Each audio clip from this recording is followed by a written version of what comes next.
अस्सलामुअलैकुम दोस्तों, मैं हूं आपका दोस्त अली शहबाज। आज एक बहुत ही कॉमन और संजीदा प्रॉब्लम या टॉपिक के साथ आपकी खिदमत में हाज़िर हूं। हाइपरटेंशन, जिसको एक दोस्तों साइलेंट किलर भी कहते हैं और जिसकी वजह से इंसानी ज़िंदगी में बहुत सारे प्रॉब्लम क्रिएट होते हैं।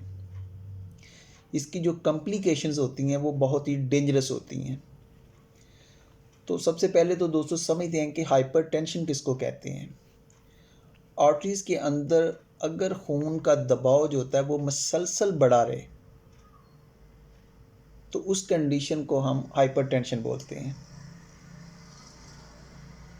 यानी कि वहाँ पर आर्टरीज़ के अंदर परसिस्टेंटली एलिवेटेड रहता है ब्लड प्रेशर। अब आप दोस्तों जानते हैं कि ब्लड प्रेशर जो होता है वो सिस्टोलिक और डायासिस्टोलिक, इसकी टू टाइप्स हैं। सिस्टोलिक ब्लड प्रेशर वो होता है जो हार्ट से बॉडी की तरफ जो है खून जब दिल उसको धकेलता है, और जब बॉडी से वापस दिल में आता है वो जो थोड़ा सा वक्फा होता है जिसमें हार्ट फैलता है, तो वो जो ब्लड प्रेशर होता है उसको डायसिस्टोलिक बोलते हैं।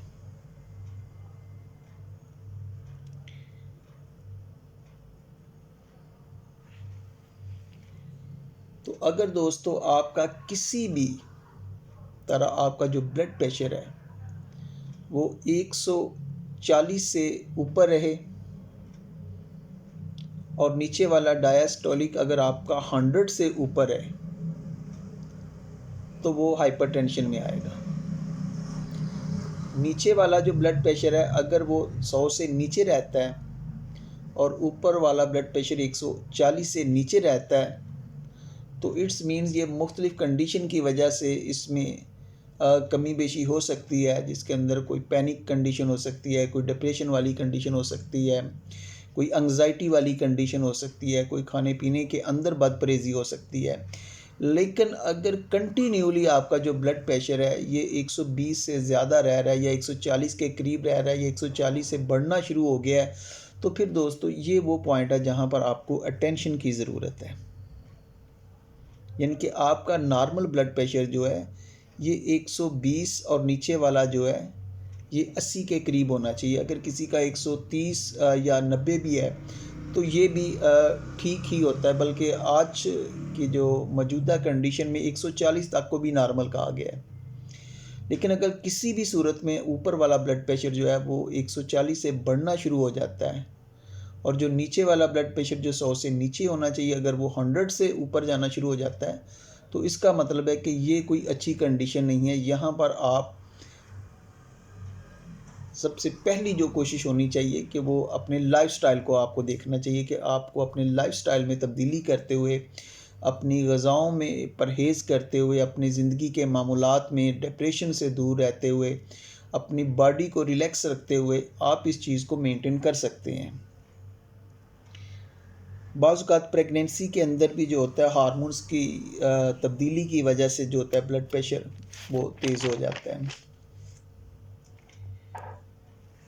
तो जो रिस्क फैक्टर है अमूमन ये आजकल तो 40 साल से लेके 50 साल तक के लोगों को भी अटैक आते देखा गया है, और बल्कि मोस्टली जो डेथ्स हो रही हैं वो इसी एज के दरमियान हो रही हैं। हालांकि इसको 50 से अबव इसको जो है रिस्क फैक्टर करार दिया गया है।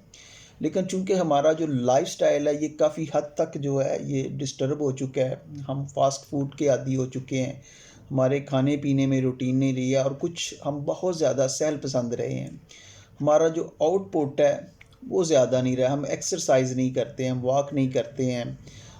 हमेशा जो है खाना खाने के बाद आराम करना, खाना खाने के बाद जो है फ़ौरी तौर पर ही अगर आप लेट जाते हैं तो उससे भी आपका जो डाइजेस्टिव सिस्टम होता है वो डिस्टर्ब होता है। और ये भी एक फैक्टर होता है कि जिन लोगों को डाइजेस्टिव सिस्टम जिनका डिसऑर्डर रहता है तो वो फ्लैचुलेंस वाली कंडीशन हो जाती है, खाना नहीं उनको हज़म होता है, हॉट बर्न वाली कंडीशन हो जाती है, तो वो भी आहिस्ता आहिस्ता जो होते हैं वो सारे मामला जो होते हैं वो भी ब्लड प्रेशर की तरफ चले जाते हैं। तो ये सारे फैक्टर को जो है आपने इस पर तवज्जो रखनी है। तो जी सबसे ज़्यादा जो समझा जाता है कि अगर आपकी उम्र 50 साल से ज़्यादा है तो फिर आपको ब्लड प्रेशर होने के चांसेस हो सकते हैं। इसी तरह से वो लोग जो बहुत ज़्यादा अल्कोहल या स्मोकिंग का इस्तेमाल करते हैं, उन लोगों के अंदर भी ब्लड प्रेशर होने के चांसेस जो ज़्यादा होते हैं। इसी तरीके से डायबिटीज़ के पेशेंट जो होते हैं, अगर वो ठीक तरीके से परहेज़ नहीं करते हैं, वो ठीक तरीके से डाइट नहीं लेते हैं, अपनी वो शुगर को कंट्रोल नहीं रखते हैं, तो उसका जो डायरेक्ट जो इफ़ेक्ट होता है, उसके नतीजे में कोलेस्ट्रॉल लेवल उनका बढ़ना शुरू हो जाता है, उनके जिस्म की फ़ैट्स लेवल बढ़ना शुरू हो जाता है, खून की नालियों के अंदर फ़ैट्स लेवल आना शुरू हो जाता है, तो जिसकी वजह से कंस्ट्रिक्शन होके उनका भी ब्लड प्रेशर जो है वो बढ़ना शुरू हो जाता है। इसी तरीके से दोस्तों एग्जेसिव ब्राइटरी इनटेक ऑफ सोडियम, तो अगर आप अपने खाने के अंदर नमक का बहुत ज़्यादा इस्तेमाल करते हैं तो ये भी आपके लिए प्रॉब्लम का बायस हो सकता है। उसके बाद दोस्तों होता है कि कुछ ख़ानदानों के अंदर विरासतन ये मामला जो है कि अगर किसी के बाप दादा को वो प्रॉब्लम था तो फिर ये चांसेस होते हैं कि जनाब वो भी इस बीमारी के अंदर ट्रबल कर सकता है। उसके बाद ओबेसिटी है, जिस्म का मोटापा, वज़न का बढ़ जाना। इसी तरीके से सेडेंटरी लाइफस्टाइल है, स्ट्रेस, अगर आप मुसलसल स्ट्रेस में रहते हैं, दबाव में रहते हैं, डिप्रेशन में रहते हैं, हर वक्त आप गुस्से में रहते हैं, तो ये सारी चीज़ें भी जो होती हैं ये भी एट लास्ट आपको इसी प्रॉब्लम के अंदर गिरा देंगी। अब देखें कि हमारा जो ब्लड प्रेशर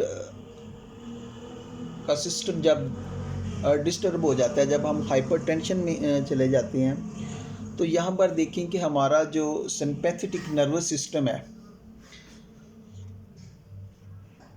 एक तो उस पर अफेक्ट होता है, उसकी एक्टिविटीज़ आ जाती हैं। दूसरा है जनाब आपका वेस्कुलर सिस्टम है, रीनल सिस्टम है और ग्लैंड्स का सिस्टम है। तो अगर किसी भी नतीजे में ये सिस्टम भी डिस्टर्ब होते हैं कि अगर आपके रीनल का प्रॉब्लम आना शुरू हो गया है तो फिर भी जो है कंडीशन जो है वो ख़राब हो सकती है। और अमूमन देखा गया है कि हाइपरटेंशन की वजह से किडनी भी जो होते हैं वो भी ख़राब हो जाते हैं। लेकिन अगर किडनी के अंदर कोई प्रॉब्लम आ गया, कोई किडनी स्टोन वगैरह वाली कंडीशन आ गई है, कोई इन्फ्लेमेटरी कंडीशन आ गई है, कोई ऐसा प्रॉब्लम हो गया तो वो ठीक तरीके से अगर फंक्शन नहीं हो पा रहा है, तो ये भी जो नतीजा निकलता है, इसके नतीजे में भी जो ब्लड प्रेशर होता है वो बढ़ना शुरू हो जाता है। दूसरे सिस्टम में तो दोस्तों देखा गया है कि जो ब्लड प्रेशर के लिए वो पेशाब आवर अद्वियात का इस्तेमाल करते हैं या बीटा ब्लॉकर अद्वियात का इस्तेमाल करते हैं, कैल्शियम चैनल ब्लॉकर्स का इस्तेमाल करते हैं। अगर किसी को डिप्रेशन वगैरह है तो ट्रैंकुलाइज़र का वो सपोर्ट लेते हैं। अगर किसी को एसिडिटी वाला मामला है तो वो साथ जो है मैदे के लिए कोई ना कोई मेडिसिन को टच दे देते हैं। तो अल्हम्दुलिल्लाह होम्योपैथी के अंदर बहुत ज़बरदस्त मेडिसिन है और इस सिस्टम में आपको ज़्यादा आउटपुट मिलेगा। वहाँ पर आप क्या होंगे कि हैप्चुअल होंगे कि अगर आप कोई मेडिसिन इस्तेमाल कर रहे हैं ब्लड प्रेशर की, तो पहले अगर वो छोटी पावर में थी तो फिर देखेंगे कि वो आहिस्ता आहिस्ता जो है आपके वो जिस्म पर जो इफ़ेक्ट वो उसके नहीं रहेंगे और फिर डॉक्टर जो है उसकी पावर को इंक्रीज़ करता जाएगा। तो इस तरीके से वो जैसे जैसे प्रॉब्लम बढ़ता जाएगा तो वो मेडिसिन जो होती है वो इंक्रीज़ होती जाती है। लेकिन अल्हम्दुलिल्लाह होम्योपैथी के अंदर ऐसी मेडिसिन मौजूद हैं कि जो जनाब आपकी मेडिसिन को भी कम करेंगी। जो अगर लोग ब्लड प्रेशर के अंदर सफ़र्ड हैं उनकी अद्वियात जो है उनको छुड़ाने में भी आपकी मावनत होंगी। अब दोस्तों अगर इसकी सिम्टम्स की बात की जाए तो ब्लड प्रेशर एक ऐसी चीज़ है जिसको साइलेंट किलर का नाम दिया गया है। बाज़ का तो इसकी सिम्टम्स हो सकता है कि जनाब जो रेगुलर पेशेंट होते हैं उनके अंदर तो वो सिम्टम्स आपको मिल रही होती हैं, लेकिन बाज़ ऐसे पेशेंट भी होते हैं जो फ्रीवोलस होते हैं, लेबोरेटरी के अंदर हम इस रिकवरी को इस्तेमाल करते हैं, जो पेशेंट चीज़ों की परवाह नहीं करते हैं, चीज़ों को हल्का लेते हैं कि अगर उन्हें थोड़ा बहुत ब्लड प्रेशर हुआ भी है तो वो इसको इग्नोर कर देते हैं। और फिर जब वो एकदम उन्हें वो अटैक आता है तो फिर पता चलता है कि यार ये तो ब्लड प्रेशर वाला मामला हो गया है, ये तो ब्लड प्रेशर बहुत ज़्यादा बढ़ना शुरू हो गया है, तो फिर वो उसकी तरफ तवज्जो करते हैं। तो इसलिए तो कभी कभार तो इसमें आपको कोई अलामत भी नहीं मिलती है और अचानक ब्लड प्रेशर बढ़ जाता है और अटैक आ जाता है और इंसान की मौत वाक़या हो जाती है। तो इसलिए इसको खामोश कातिल कहते हैं। अगर आपके जिस्म का फ़ैट लेवल इंक्रीज़ हो जाता है, उसमें चर्बी बढ़ जाए, उसके अंदर जनाब क्लॉट वगैरह के चांसेस ज़्यादा हो जाएं, तो फिर भी जो है ये आपको ब्लड प्रेशर जो है वो आपका बढ़ जाएगा और दिल के मकाम पर शदीद दर्द होगा, अटैक हो सकता है। अब बाज़ लोगों के अंदर जो मुख्तलिफ़ सिम्टम्स जो गाहे बगाहे हम नोट करते रहते हैं, उनमें सीवियर हेडेक है कि हाइपरटेंशन की सूरत में शदीद मरीज़ को सर दर्द होता है, उसकी जो आई साइड होती है वो वीक होना शुरू हो जाती है, दिन ब दिन जो उसकी आई साइड है वो कमज़ोर होती जाती है। इसी तरीके से जब ब्लड प्रेशर बढ़ता है तो अक्सर लोगों में सांस का प्रॉब्लम भी शुरू हो जाता है, सांस लेने में तकलीफ़ शुरू हो जाती है। दर्द की सूरत में या जब मरीज़ का ब्लड प्रेशर तेज़ होता है या वो सर में शदीद किस्म का दर्द महसूस करता है, एंग्ज़ायटी महसूस करता है, तो वो मरीज़ जो चाहता है कि कोई भी उसको डिस्टर्ब ना करे और वो खामोशी से आराम से लेट जाना चाहता है। इसी तरीके से चेस्ट पेन भी हो सकती है और हार्ट बीट जो है पैल्पिटेशन भी मरीज़ में देखी गई है। इसके अलावा अगर जनाब आप यूरिन का उसका टेस्ट कराएं, जो रेगुलर ब्लड प्रेशर के मरीज़ हैं, तो जिनका ब्लड प्रेशर बहुत ज़्यादा रहता है, उनके अंदर चांसेस होंगे कि उनके ब्लड के यूरिन के अंदर ब्लड आपको मिलेगा। और अगर आप वैसे ही ब्लड प्रेशर के पेशेंट को वैसे चेकअप के लिए आप इसके रूटीन टेस्ट करवाते हैं, जिसमें से आप जनाब उसका ईसीजी है, चेस्ट एक्सरे है, ब्लड कंप्लीट एग्जामिनेशन है या यूरिन डिटेल रिपोर्ट है, तो यूरिन के अंदर आपको जो है वो ब्लड की मौजूदगी जो है इस बात की निशानदेही करेगी कि ये जो पेशेंट है ये हाइपरटेंशन का मरीज़ है। तो इसी तरीके से जब हमारे पास पेशेंट आता है तो फ़िज़िकल एग्जामिनेशन के साथ साथ दोस्तों जो उसकी हिस्ट्री होती है उसको भी लेना बहुत ही ज़रूरी होता है। अब आते हैं कि अगर जनाब एक आदमी ब्लड प्रेशर के अंदर सफ़र्ड है या वो मरीज़ जो ब्लड प्रेशर के अंदर सफ़र्ड है, तो वो किस तरीके से इसको मैनेज कर सकते हैं। मेडिसिन प्लस मेडिकेशन, या फर्स्ट वो कंडीशन है जब मरीज़ में ये कंडीशन स्टार्ट होती है तो वो कुछ चीज़ों को अपने लाइफस्टाइल को चेंज करके जो है वो इसको सेटल कर सकता है। तो इसलिए कहा गया है कि इसके जनाब आपके पास जो 2 वेज़ हैं, एक आपका लाइफस्टाइल के अंदर मॉडिफिकेशन अगर ले आते हैं और दूसरा है आपका जनाब मेडिसिन। अब लाइफस्टाइल में आप देखें कि अगर आप वो तमाम चीज़ें जो आपके ब्लड प्रेशर के बढ़ाने का बायस हैं, अगर आप सेडेंटरी ऑक्यूपेशन के साथ वाबस्ते हैं या आप अगर खाने के अंदर परहेज़ नहीं कर रहे हैं, बहुत ज़्यादा फ़ैट्स का इस्तेमाल करते हैं, बहुत ज़्यादा मीट का इस्तेमाल करते हैं, बहुत ज़्यादा स्पाइसी चीज़ें, बहुत ज़्यादा रिच फूड का रेगुलर इस्तेमाल कर रहे हैं और उसके मुकाबले में आप एक्सरसाइज बिल्कुल नहीं करते हैं, तो फिर उन चीज़ों को अवॉइड करना होगा, उन चीज़ों में आपको तब्दीली लाना होगी। सिंपल अपनी खुराक करनी होगी, आपने वेट को रिड्यूस करना होगा, उसके अंदर रिडक्शन लानी होगी। अगर आप अल्कोहल वगैरह का इस्तेमाल करते हैं या स्मोकिंग करते हैं तो उसको भी छोड़ना होगा। इसी तरीके से आपको रेगुलर एक्सरसाइज करनी पड़ेगी। अगर आप बहुत ज़्यादा डिप्रेशन का, एंग्जाइटी का, ग्रीफ का शिकार हैं तो आपको उस स्ट्रेस को भी कम करना पड़ेगा।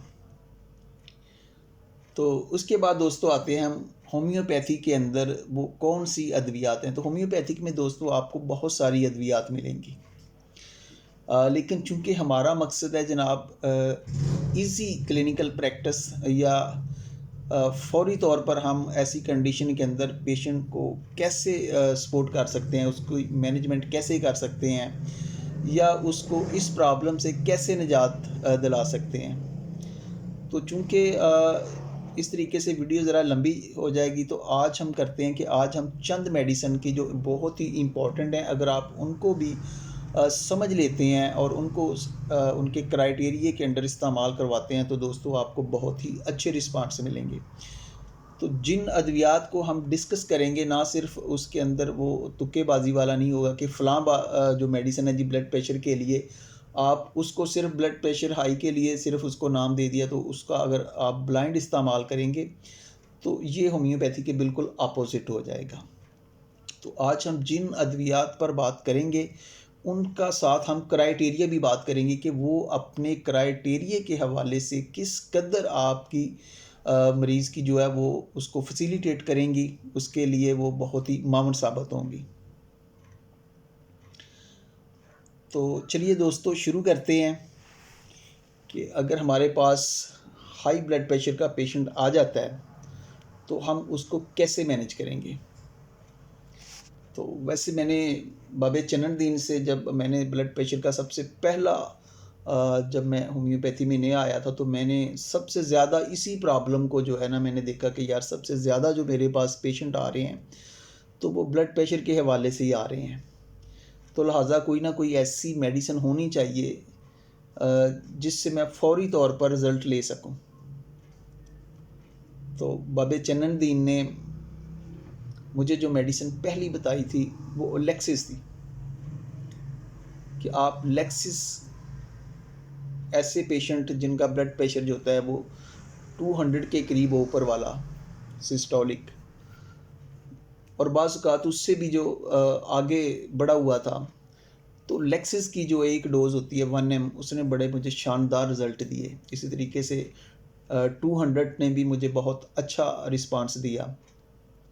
तो आपने अक्सर देखा होगा कि लेक्सिस के अंदर अब जो स्नेक पॉइज़न होता है, जो इसका जहर होता है, वो बेसिकली क्या करता है कि वो ब्लड के अंदर डिकम्पोजिशन कर देता है, उसकी अज्जाए तरकीबी जो होती है उसको डिस्टर्ब कर देता है।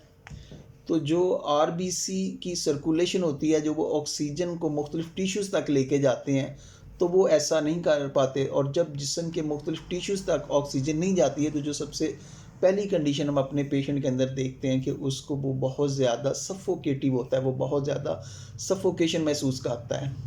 तो इसीलिए वो खिड़की दरवाज़े भी खुले रखना चाहता है, तो उसको सांस भी बड़ी तकलीफ़ के साथ आ रहा होता है, तो उसकी बॉडी भी जो होती है वो ठंडा उसका जिस्म होता है। तो मरीज़ जो होता है वो ज़िंदगी के लिए, सांस के लिए हाँफ रहा होता है। तो ये बहुत ही सीवियर कंडीशन होती है जहाँ पर लेक्सिस हमें जो होती है वो बहुत ज़्यादा सपोर्ट करती है।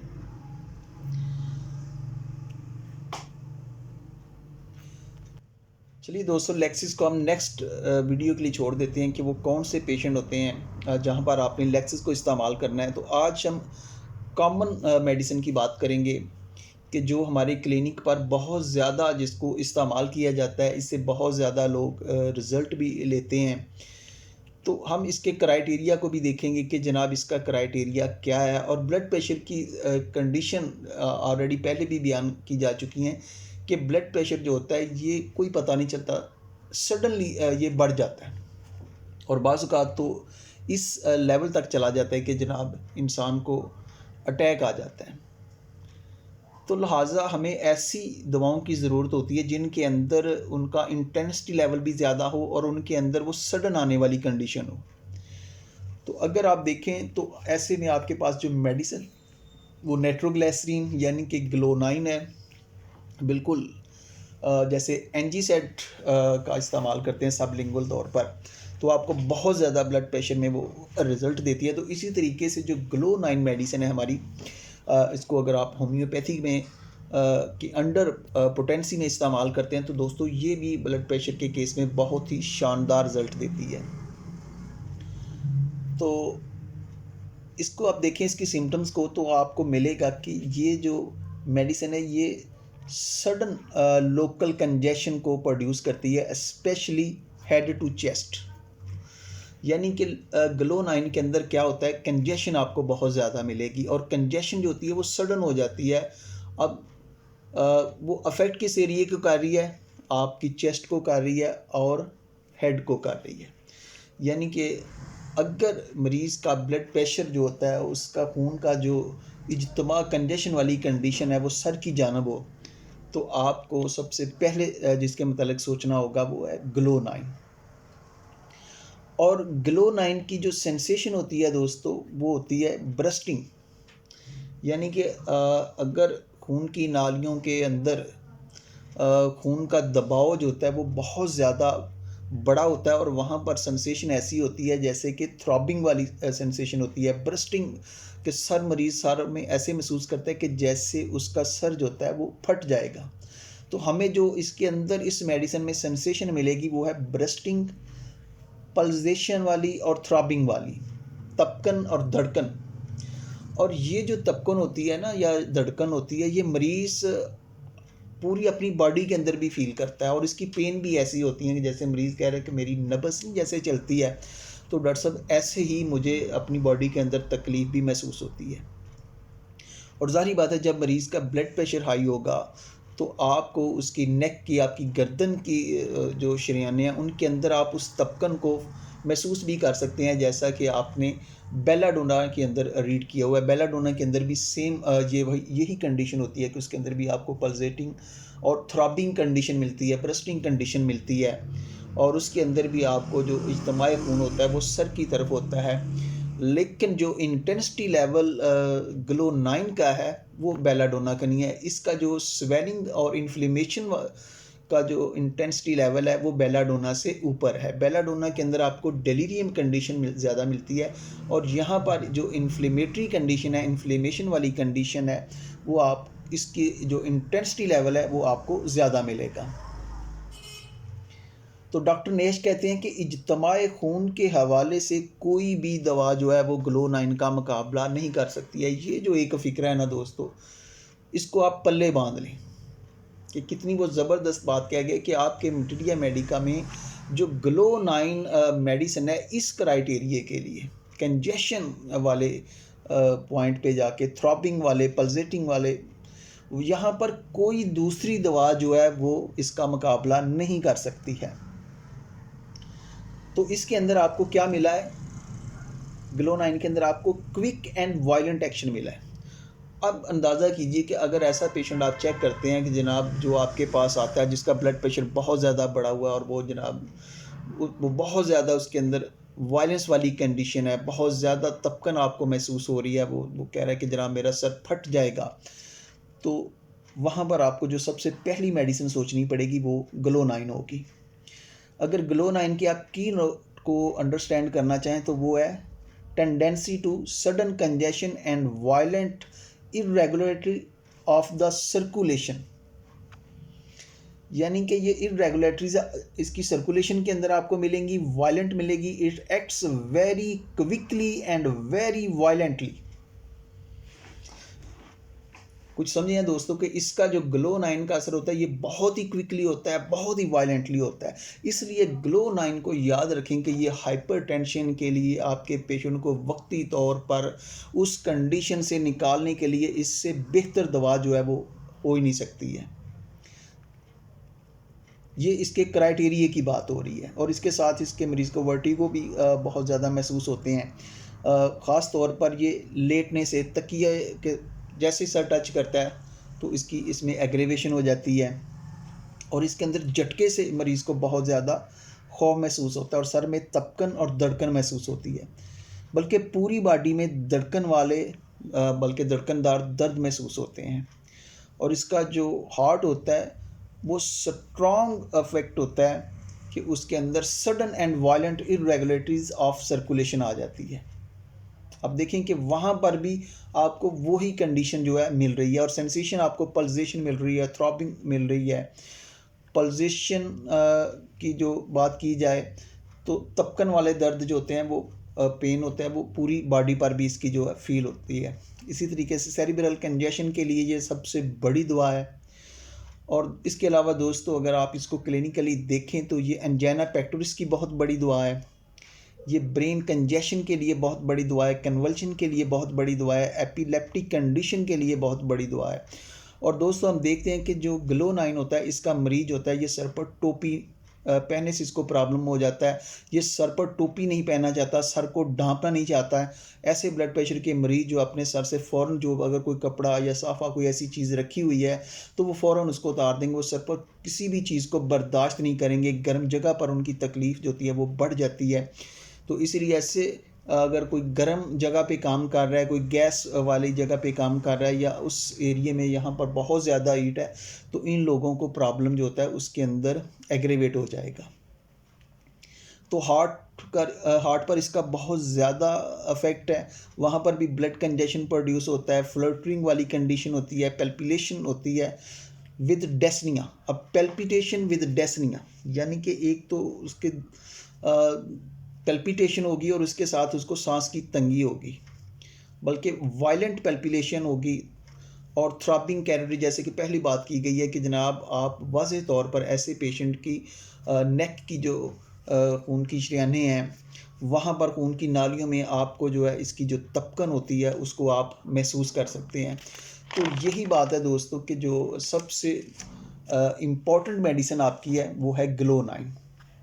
और मैंने अपने क्लिनिक पे देखा है कि अगर आप समझते हैं कि पेशेंट इस क्राइटेरिया में आ रहा है, तो आप उसको वाटर डोज में दे दें, 1 ml में दे दें उसको जनाब, वाटर डोज के अंदर दें, उसमें आप उसको रिपीट करें तो आप देखेंगे कि बहुत जल्द जो है वो ब्लड प्रेशर को कंट्रोल कर लेगी। इसी तरीके से आप इसको 200 में भी जो है वो भी इस्तेमाल करवा सकते हैं। और अगर आप ब्लड पर नज़र रखें तो आप 2-3 दिन के लिए 200 इस्तेमाल करवा सकते हैं, उसके बाद इसमें जो है कमी बेशी कर सकते हैं।